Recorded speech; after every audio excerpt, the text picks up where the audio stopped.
Salam NKRI, saya baru aja nonton nih sebuah video dari channel YouTube Tempo.co yang judulnya Ambisi dan Manuver Iriana Jokowi untuk menjadikan Gibran Cawapres Prabowo. Biar saya tidak salah menarasikan, tidak salah menyampaikan, tidak salah mempersepsikan, saya sengaja menonton video tersebut sampai selesai. Video tersebut berdurasi 41 menit 50 detik. Ya, di situ penjabaran para jurnalis Tempo benar-benar dikupas tuntas, setuntas-tuntasnya sampai akhirnya terbongkarlah semua. Saya nggak menyangka ternyata Ibu Iriana Jokowi ini bukan hanya sekedar seorang ibu negara, bukan hanya sekedar ibu rumah tangga. Ternyata Ibu Iriana juga seorang penulis skenario drakor. Iya, Ibu Iriana lah yang menulis skenario drakor yang terjadi saat ini.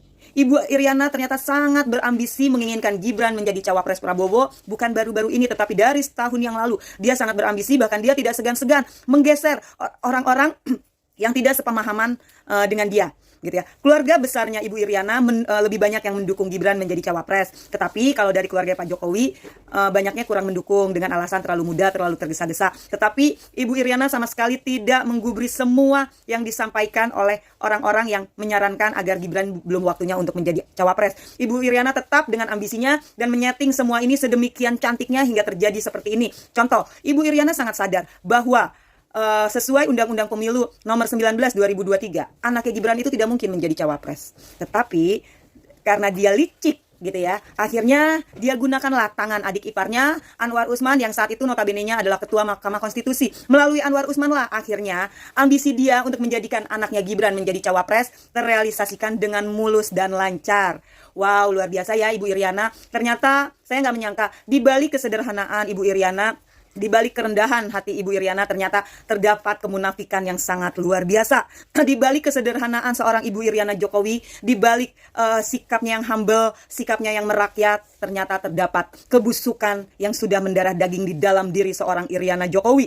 Dan saya di sini pun ingin mengatakan, di balik keberhasilan dan kesuksesannya Pak Jokowi sebagai pemimpin untuk bangsa ini, pemimpin di Indonesia, ternyata Pak Jokowi sudah gagal menjadi seorang suami, gagal menjadi seorang kepala keluarga, gagal menjadi seorang ayah. Kenapa saya katakan itu? Ternyata dari video tersebut dikatakan bahwa sebenarnya Jokowi itu tidak menginginkan Gibran menjadi cawapres karena terlalu tergesa-gesa. Tetapi karena yang memegang kendalinya adalah Ibu Iriana, nih garis bawahi ya, artinya di dalam rumah tangga Jokowi dikendalikan oleh Ibu Iriana.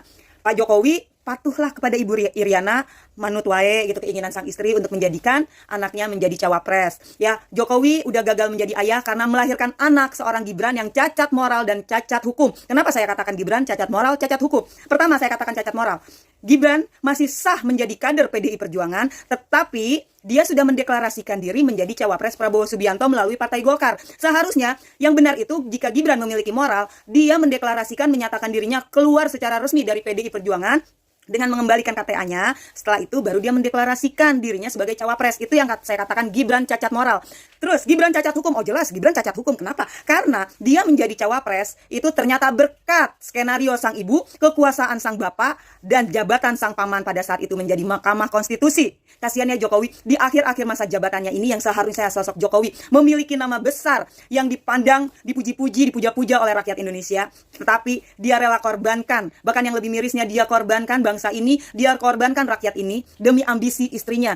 Dia tidak peduli saat ini demokrasi sudah dinodai, konstitusi sudah dinodai, dia tidak peduli. Dan bahkan Jokowi seolah-olah tutup mata, tutup telinga dengan apa yang terjadi saat ini. Jokowi tidak benar-benar tidak mengambil sikap dengan situasi politik saat ini. Dia seolah-olah tidak tahu apa-apa. Itu yang membuat saya miris ya. Ternyata Jokowi seperti ini. Tapi ya sudahlah ya, mau diapain?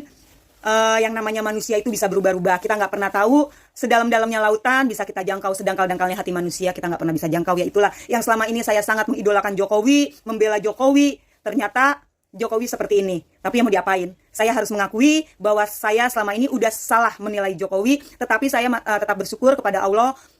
Kenapa? Karena Allah segera menyadarkan saya bahwa selama ini saya udah salah jalan, salah menilai orang. Yaitulah akibat kehebatan seorang Jokowi mengemas semuanya secantik mungkin yang akhirnya saya terhipnotis oleh sosok Jokowi. Tetapi tidak ada kata terlambat. Sebagai bentuk penebusan kesalahan saya yang selama ini terhipnotis oleh kemasan cantiknya Jokowi, saya akan terus bersuara dan mengkritisi Jokowi. Kasihan ya, saya benar-benar miris dengan apa yang terjadi dengan keluarga Jokowi. Baik dengan Jokowi, baik dengan Ibu Iriana, baik dengan Kaesang, dengan Gibran, dengan Bobi dan Kahiyang. Kasihan ya, mereka itu keluarga yang akhirnya harus hancur hanya karena ambisi seorang ibu. Salam NKRI.